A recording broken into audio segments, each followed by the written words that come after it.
बिस्मिल्लाहिर्रहमानिर्रहीम। अस्सलामुअलैकुम। आज आपको जो मैं रेसिपी बनाना सिखा रही हूँ वो एक ऐसा सालन है कि हर घर में शौक़ से खाया जाता है। मज़ेदार इतना है कि अगर इसको बनाने की आपको इजी ट्रिक आ जाए तो क्या ही बात है। डेली रूटीन में रोज़ क्या पकाना है, क्या खाना है, ये हर घर का मसला है। तो मैं आपके साथ शेयर करती हूँ ऐसी रेसिपीज़ जो हर घर में डेली बनती हैं। आलू गोश्त की रेसिपी बनाने के लिए हमें जो चीज़ें चाहिए, जिंजर गार्लिक और हरी मिर्ची का पेस्ट मैंने लिया है। कड़ी पत्ते 10 से 15 अदद मैंने लिए हैं। एक बड़ा आलू मैंने लिया है जिसको मैंने इस तरीके से लंबाई में काटा है। आप अपनी मर्ज़ी का कोई भी शेप देके इसको काट सकते हैं। प्याज एक बड़ी मैंने ली है जिसको मैंने फ़ाइन कट किया है, बिल्कुल बारीक। सालन का जो आपका दारोमदार है वो आपकी प्याज की कटिंग पे होता है। और यहाँ मैंने मटन लिया है, 300 ग्राम्स मटन है ये मेरे पास बॉयल, जिसको मैंने अदरक लहसुन और हल्दी वगैरह डाल के बॉयल किया था ताकि सालन क्विक और इजी बन जाए। बॉयल जो बीफ या मटन आप रख देते हैं तो उससे आपका सालन बनाने में बहुत आसानी रहती है और झटपट बन जाता है। यहाँ एक मैंने बड़े मुंह का बर्तन लिया है जिसमें मैं हाफ़ कप कुकिंग ऑयल का शामिल करूँगी और साथ ही मैं इसमें जैसे ही हल्के से बबल्स आना शुरू होंगे तो मैं इसमें प्याज डालूँगी।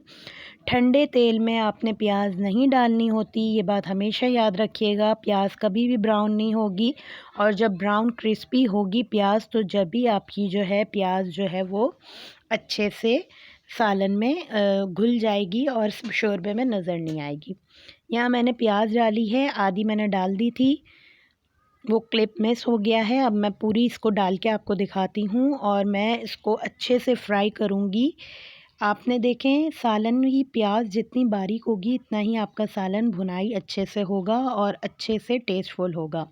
वीडियो को पूरा देखा करें उन लोगों के लिए जिनको बिल्कुल सालन वगैरह जिनसे परफेक्ट नहीं बनते हैं, तो उनके लिए तो ये बिल्कुल स्पेशल रेसिपी है। और ये इस तरह की रेसिपीज़ आजकल जो है वो उनका रुझान कम होता जा रहा है।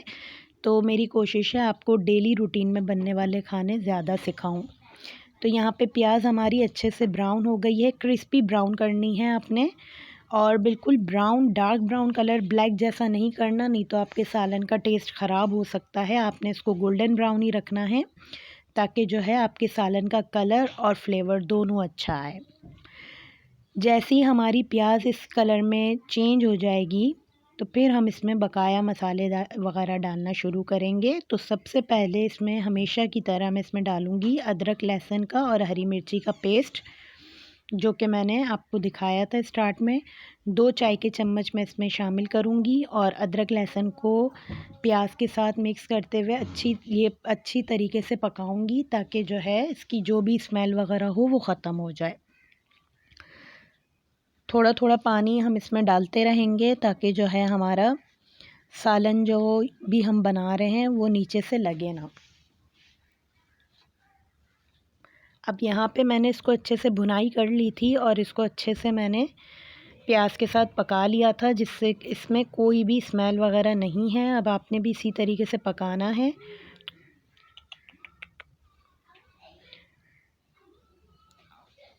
अब बबल्स आने तक जो है आपने वेट करना है।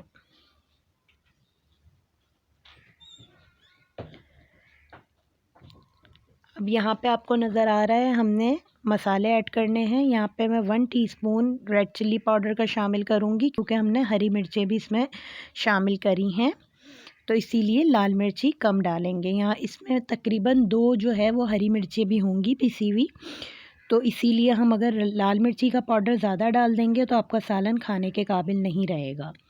अब मैं इसमें पानी डाल के अच्छे से इसको मिक्स कर ले रही हूँ ताकि जो है हमारा जो भी रेड चिल्ली पाउडर की स्मेल वगैरह हो वो अच्छे से ख़त्म हो जाए।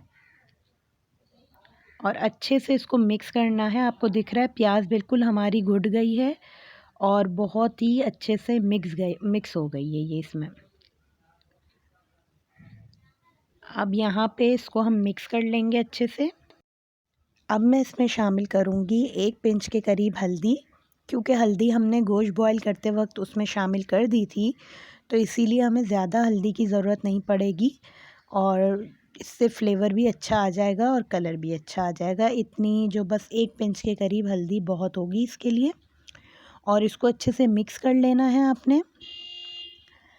इसको मैंने अच्छे से मिक्स कर लिया था। अब यहाँ पे मैं कड़ी पत्ता जो मैंने यहाँ पे 10 से 15 अदद रखा हुआ था, उसको मैं अच्छे से इसमें डाल के, इसको ज़रूर डालिएगा, इससे बहुत अच्छी खुशबू और बहुत अच्छा जायका आता है। जिन लोगों को लगता है कि कड़ी पत्ता सिर्फ़ कड़ी में डलता है, तो उनको मैं यहाँ पे बता दूँ कि कड़ी पत्ता एक ऐसा है चीज़ कि हर सालन में और हर चावल की रेसिपी में इसको ज़रूर शामिल किया करें। बहुत अच्छा फ्लेवर और बहुत अच्छा जायका आता है इससे। अब यहाँ पे मैं इसमें मटन शामिल कर दूँगी जो हमने रखा हुआ था। मटन आपका बॉयल होगा तो आप फिर बेशक इसको जो है ना गलाएं। मेरा यहाँ पे मटन बिल्कुल कुक था, मतलब बिल्कुल बॉयल, बिल्कुल गला हुआ था। अगर आप इसको डायरेक्ट रॉ मटन डालेंगे तो आप जो है इसको भुनाई करके इसका रॉ स्मेल का जो पानी होता है उसको ड्राई कर लीजिएगा। फिर आप इसको गला के फिर आगे आलू आप जो है वो भी आधे 1 घंटे के बाद शामिल करिएगा। ज़ीरा पाउडर मैं यहाँ पे शामिल कर दूँगी, 1 टेबल स्पून के करीब है। साथ ही मैं इसमें धनिया पाउडर डालूँगी, क्योंकि हम इसमें ना मटर शामिल ना टमाटर शामिल कर रहे हैं और ना ही दही, तो धनिया पाउडर जो है वो हमें 2 टेबल स्पून भर के डालना है। इससे अच्छी ग्रेवी बनेगी और अच्छा जायका आएगा। तो यहाँ पे मैंने ये मसाले डाल दिए हैं और इसको जो है मैं अच्छे से मिक्स करूँगी। धनिया पाउडर और ज़ीरा पाउडर डालने से आपके सालन का टेक्सचर भी थोड़ा गाढ़ा हो जाता है और फ्लेवर भी बहुत मज़े का हो जाता है। यहाँ मैं इसमें पानी ऐड कर दूँगी और इसको अच्छे से मिक्स करूँगी। बॉयल गोश्त है हमारे पास, तो हम इसमें आलू भी इसी टाइम पे ऐड कर देंगे। अगर आपके पास बॉयल ना हो तो 1 घंटा आप गोश्त को गला लीजिएगा और जो है फिर इसमें आलू ऐड कीजिएगा। असल में गैस के इतने प्रॉब्लम चल रहे हैं तो मैं गोश्त को गला के रख देना ज़्यादा बेहतर समझती हूँ, बजाय इसके कि हम गैस के इंतज़ार में जो है 1-1 घंटा जो है हम अपने सालन पे लगाएं। गोश्त के साथ ही मैंने यहाँ पे आलू शामिल कर दिए हैं और आलू जो हैं वो मैंने लंबाई में कट किए हैं। आप अपने जैसे भी आपकी चॉइस हो आप काट दीजिएगा। और यहाँ पे आलू शामिल करने के बाद मैं इसको अच्छे से नमक डाल दूँगी, एक चाय का चम्मच, और अच्छे से मिक्स कर लूँगी। नमक मैं आपको पता है एंड में ही शामिल करती हूँ, इससे आपकी मेजरमेंट भी ठीक रहती है और इससे आपका जो भी शोरबे वगैरह में टेस्ट वगैरह होता है वो भी अच्छे से आ जाता है। तो देख रहे हैं आप कड़ी पत्ता कितना अच्छा कलर है। अगर आप स्टार्टिंग में डाल देंगे तो इसका कलर जल सकता है, तो आपने जिस स्टेज पे मैंने कड़ी पत्ता शामिल किया है जब ही डालिएगा। अब यहाँ पे मैं 1 गिलास पानी का शामिल करके इसको लिड लगा के पकाऊंगी तकरीबन 10 से 15 मिनट, या आलू के गल जाने तक। आलू के उस शोरबे में जो गलने का टाइम है उसी के उतना बस मैं गोश्त को भी गलाऊंगी। और लास्ट में मैं इसमें जो मसाला ऐड करूँगी वो भी मैं आपके साथ शेयर कर देती हूँ। यहाँ पे आप देख रहे हैं अच्छी खासी एक रोगन की जो है लेयर आ चुकी है। तो अब मैं 1 चाय का चम्मच इसमें गरम मसाला पाउडर का ऐड करूँगी और बिल्कुल दम वाली आंच, क्योंकि हमारा ये पूरा शोरबा बहुत ज़्यादा गरम है, तो बिल्कुल दम वाली आंच पे आपने इसको पका लेना है। बिल्कुल दम पे रखा था मैंने 15 मिनट, और 15 मिनट के बाद आप सालन का कलर चेक करें और खुशबू तो इतनी मज़ेदार थी, खाने में ये सालन इतना टेस्टी था कि अगर आप इसको एक बार बनाएंगे तो ये आपकी डेली रूटीन की जो रेसिपीज़ हैं उसमें ऐड करेंगे आप लाजमी इसको। तो यहाँ पे मैं आपको दिखा रही थी आलू हमारे अच्छे से डन हो गए थे, बहुत मज़े की खुशबू आ रही थी, बहुत टेस्टी सालन ये बना था। चावल के साथ भी सर्व करें, रोटी के साथ, जिसके साथ आपका दिल चाहे आप इसको सर्व कर सकते हैं।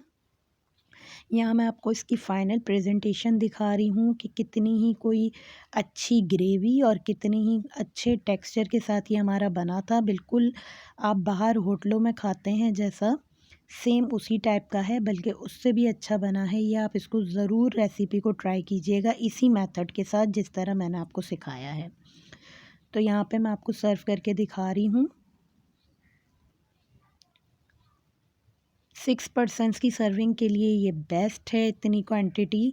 और अगर आपको सर्विंग बढ़ानी हो तो आप अपने हिसाब से बढ़ा सकते हैं इसको। और बिल्कुल ये देखें, बिल्कुल रोगन वगैरह कितना परफेक्ट इसमें आया है, इतना परफेक्ट कलर आया है इसमें। और बिल्कुल ये अच्छे से पक गया था और खुशबू इसकी बहुत ही टेस्टी आ रही थी। तो आई होप कि आज की रेसिपी आपने पसंद करी होगी। नेक्स्ट इसी तरीके की मज़ेदार सी वीडियो आपके साथ शेयर करूँगी। जब तक के लिए अपना ख्याल रखिएगा। अल्लाह हाफ़िज़।